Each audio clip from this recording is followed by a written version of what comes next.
Bem-vindo ao canal Escatológico.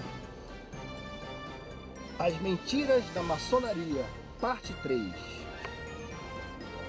No primeiro vídeo, fiz menção à negativa da maçonaria de que o olho que tudo vê não tem nada a ver com essa organização, com esta seita, que a maçonaria nega que aquela pirâmide, com o olho que tudo vê, a expressão novus ordus seclorum, que se encontra na nota de $1, ela nega e afirma que não tem nenhuma relação com estes símbolos. Vimos, portanto, no primeiro vídeo que ela confessou, na verdade, que tem, porque cunhou uma moeda comemorativa com este símbolo. Então é o seguinte, eu fui atrás, né, porque essa informação eu vi na internet, essa negativa deles, né? Não, tá na internet, é mentira, tá na internet, é lixo, né? Porque só a mídia, ou a mainstream mídia que está correta, que eles é que pesquisam, que o que você vê na Rede Globo, ou lê nos jornais, né? Esses jornais aí comunistazinhos, eles é que estão certos, os caras é que são sérios. Mas eis que eu então encontrei esse livro. Vocês podem ver aqui, A Maçonaria, Símbolos, Segredos, Significado. Esse livro aqui é um livro perigoso, porque ele trata a maçonaria como se fosse um clube de escotismo, como se fosse uma coisa inofensiva e de grandes, né? E com grandes préstimos, com grandes benefícios espirituais, né? A quem dela participa. Bom, mas isso não é verdade, pessoal, né? Muito cuidado. Então é isso que eu encontrei aqui, um capítulo, a página 262 desse livro. Aqui no rodapé está escrito Novus Ordus Seclorum, a nota de $1. Veja o texto, né? O texto negando, isso aqui é feito por um maçom, o texto negando justamente a vinculação ou o vínculo deste olho que tudo vê e esta pirâmide, ou este selo, né? O The Great Seal, este selo aqui, ó, com a maçonaria. Os teóricos da conspiração costumam apontar o desenho da nota de $1, especificamente o reverso do grande selo ali representado, como prova da influência maçônica nos altos escalões do governo americano. Apontam, em particular, o olho que tudo vê, que dizem ser um símbolo maçônico, e a legenda abaixo dele, Novus Ordus Seclorum, que se costuma traduzir por Nova Ordem Mundial, e concluem que os maçons estão, assim, proclamando o seu desejo de criar uma nova ordem mundial. Bom, vimos que eles estão mesmo, né? E aqui os caras negam tudo. E outra coisa, aqueles que assinaram a proclamação de independência dos Estados Unidos, a maioria era maçom. O próprio George Washington, que foi o primeiro presidente dos Estados Unidos. Tanto que no monumento ao Washington, lá, tem uma estátua dele na posição daquele bode, né? Aí vocês podem pesquisar mais na internet também. Bom, aí ele fala aqui, né? Vejam só a negativa dos caras, que totalmente furado, como nós vimos no primeiro vídeo, né? O argumento é falho em suas duas partes, veja só. Em primeiro lugar, embora os maçons usem o olho que tudo vê para lembrar-se da onipresença de Deus, eles usam, né, o olho que tudo vê para lembrar da onipresença de Deus. Tá certo. Isso aqui é o olho do anticristo, gente. Isso aqui é o controle total. É o BBB, né? The Big Brother. The Big Brother. É isso. É controle total sobre a humanidade, né? Bom, mas eles dizem que é a presença de Deus, né? Onipresença de Deus. Ele não é um símbolo maçônico. Não é não, né? Como nós vimos lá no primeiro vídeo. Ó, negativa, de novo. Antes, é uma antiquíssima representação da divindade. Aí um caso a se, né, pesquisar também. Tampouco a pirâmide é um símbolo maçônico. Não, não é não. Não é mesmo, viu? Como vimos também no primeiro vídeo, né? Visto que o desenho do grande selo data do final do século XVIII, a pirâmide inacabada tem 13 fieiras de pedras, uma para cada estado da União na época. Então, isso aqui é o número 13.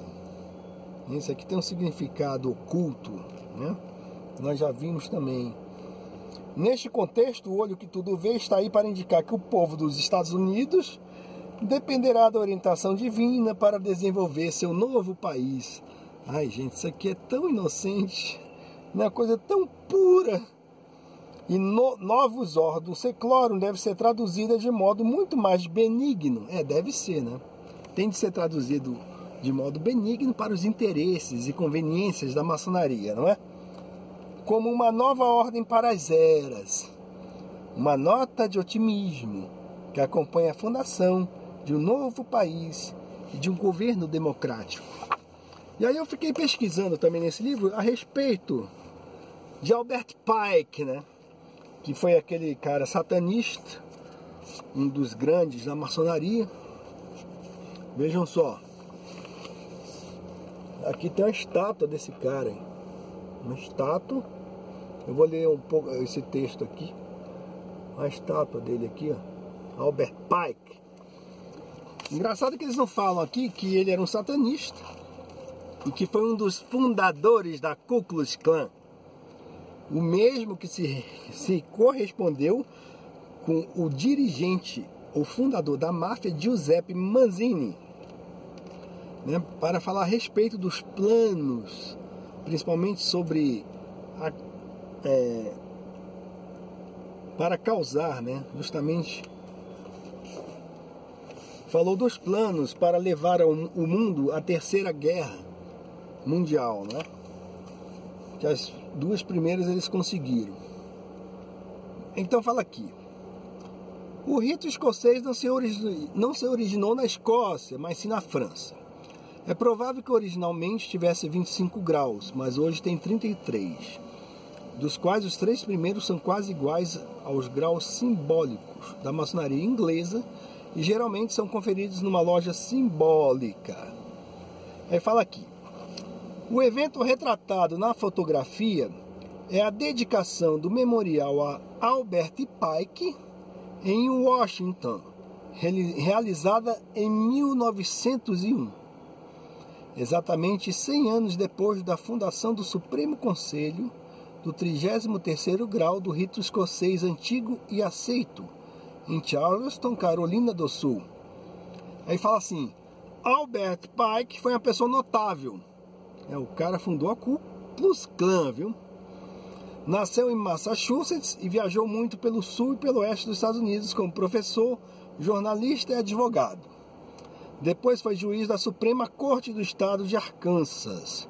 Foi iniciado na maçonaria em 1850 e se uniu ao rito escocês em 1853, logo se tornando membro influente.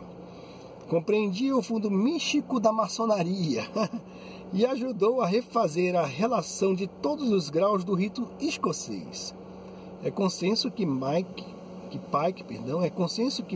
merece o crédito pelo sucesso da organização e do crescimento do rito escocês nos Estados Unidos.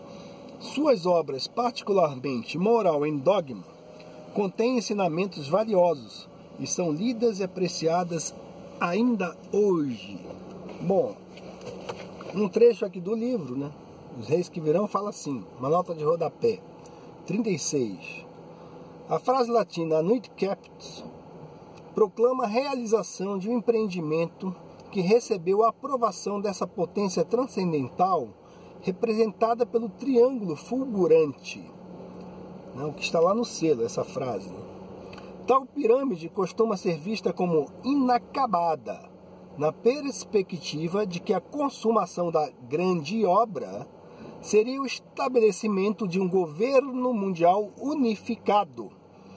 Assim sendo, faltaria materializar no plano físico uma hegemonia já consagrada em planos sutis. Ocultismo puro, né, pessoal? Ainda que esse objetivo seja evidente, entendo que o símbolo queira antes representar uma submissão espiritual, da qual descende todo esse empenho de realização terrestre. O que vemos no topo está além da dimensão humana, e quem quer que tenha tomado contato com as obras de alguns dos maiores expoentes da maçonaria, como Albert Pike Manly P. Hall, saberá que, ao invés da divina providência, o olho contido no triângulo exalta a ideia da onisciência radiante de Lucifer, Satã como portador da luz, e também a suposta consciência expandida daqueles que, postos a seu serviço e permeados dessa mesma luz, se auto-intitulam iluminados, ou mesmo se creem deuses e super-homens. Bom, isso já foi dito em outros vídeos, mas com relação a esse livro, essa obra Moral e Dogma, né, que é citado nesse livro aqui, A Maçonaria, vocês acabaram de ver, não é uma obra que é inocente não, pessoal, né? Aqui o que ele fala nessa obra aqui, Albert Pike, que a maçonaria, como todas as religiões, todos os mistérios, o hermetismo e a alquimia esconde seus segredos, né? Dos adeptos, né? De todos, exceto dos adeptos e sábios ou eleitos. Então esse livro aqui, ó, é escrito para você, que é o bobão, que é o idiota, que não está dentro dessa organização satânica, entendeu? Aí você vai ler, isso aqui é um bando de símbolozinho, é coisa de criancinha, né? Mas ele fala aqui, ó, para esconder a verdade que chama de luz e afastá-los dela. E o pai que diz que a maçonaria é uma religião, que é hermética, alquímica, né? E fala que eles precisam, que eles servem mesmo a Lucifer. Tá aqui, ó. Quando o maçom aprende que o segredo para o guerreiro é a correta aplicação do dínamo do poder da vida, ele aprendeu o mistério de sua arte. As energias ardentes de Lucifer estão em suas mãos. E antes que ele possa avançar para frente e para cima, precisa provar sua capacidade de aplicar corretamente energia. Na verdade, esse aqui é o livro de Manly P. Hall, né? Não é do Pike. Mas aqui, ouça o que o Albert Pike diz sobre a verdade da organização para as massas. Ele diz que o povo precisa de ficções, e a verdade torna-se mortal para aqueles que não são fortes o suficiente para contemplá-la em todo o seu fulgor. Morals em Dogma, página 103, terceiro grau. Então tá aqui, pessoal. Realmente eles negam que esse símbolo que está na nota de $1 é um símbolo maçônico. Porque o diabo é o pai da mentira, né? E os Illuminati utilizam justamente a maçonaria, né, para espalhar toda uma filosofia anti-Deus. Entendeu? E é isso que nós temos tentado mostrar, né? Então, estudem, pesquisem. Fica a dica.